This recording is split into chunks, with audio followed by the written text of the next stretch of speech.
मुजफ्फरनगर के सुविख्यात चिकित्सक डॉक्टर नजमुल हसन जैदी ने कहा कि पाश्चात्य संस्कृति का अंधानुकरण युवाओं को कर्महीन और बेरोजगार बना रहा है। डॉक्टर जैदी के अनेक शोध पत्र प्रकाशित हो चुके हैं और वे सामाजिक मुद्दों पर अपने विचार बेबाकी से रखते हैं। मुजफ्फरनगर के सुविख्यात डॉक्टर नजमुल हसन जैदी कई शोध पत्र प्रकाशित करा चुके हैं। वे बेबाकी से पाश्चात्य संस्कृति के विरुद्ध अपनी बात रखते हैं और युवाओं को कर्म करने के लिए प्रोत्साहित करते हैं। सामाजिक चिंतन पर वे हमेशा बेबाकी से अपनी राय रखते हैं। अभी तक इंडिया संवाददाता आशीष शर्मा ने उनसे विशेष मुद्दों पर बातचीत की। नमस्कार दोस्तों, मैं आशीष शर्मा अभी तक इंडिया से।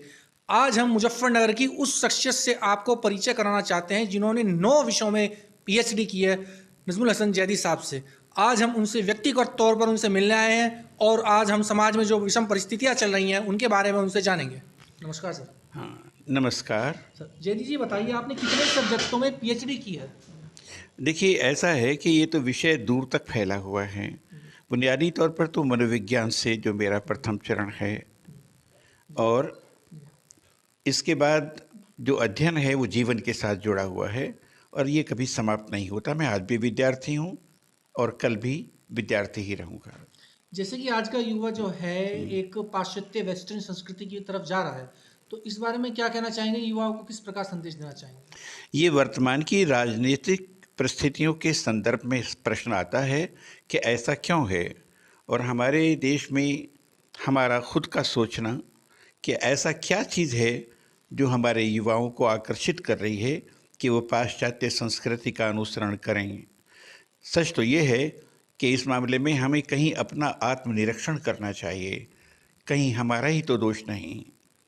संभवतः मेरा मानना ऐसा ही है कि हम अपने युवाओं को सही दिशा संदेश नहीं दे पा रहे हैं, न धर्म की मूल अवधारणा से सही प्रकार से परिचित करा पा रहे हैं।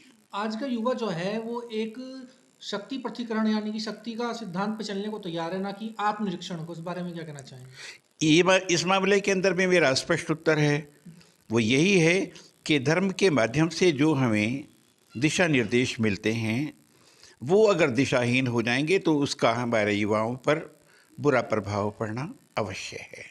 तो हिजाब की समस्या चल रही है देश में, इस बारे में आप क्या कहना चाहेंगे? किस संदर्भ में? हिजाब जो चल रहा है। हिजाब एक बहुत अधिक महत्वपूर्ण चीज़ नहीं है, लेकिन धर्म के मामले में हिजाब इस्लाम का एक प्रतीक चिन्ह है और जिसे स्वेच्छा से प्राप्त किया जाता है। और इस मामले में दिशा निर्देश ऐसे भी हैं जो पर्दे के संदर्भ में हैं। हिजाब का मामला तो आज़ादी और चॉइस के ऊपर टिका हुआ है, इसके साथ जो कुछ हो रहा है वो अनुचित है। हिजाब का मामला ऐसा है कि इसका प्रयोग कभी भी धर्मान्यता के लिए नहीं किया जाना चाहिए। ये तो इस्लाम के प्रतीक चिन्हों में से एक है। समाज को आप क्या जन संदेश देना चाहते हैं? केवल एक ही संदेश देता हूँ जो कबीर के शब्दों में है, 2.5 अक्षर प्रेम के पढ़े सो पंडित होए। केवल प्रेम, हम प्रेम से जीवित रह सकते हैं, घृणा से नहीं।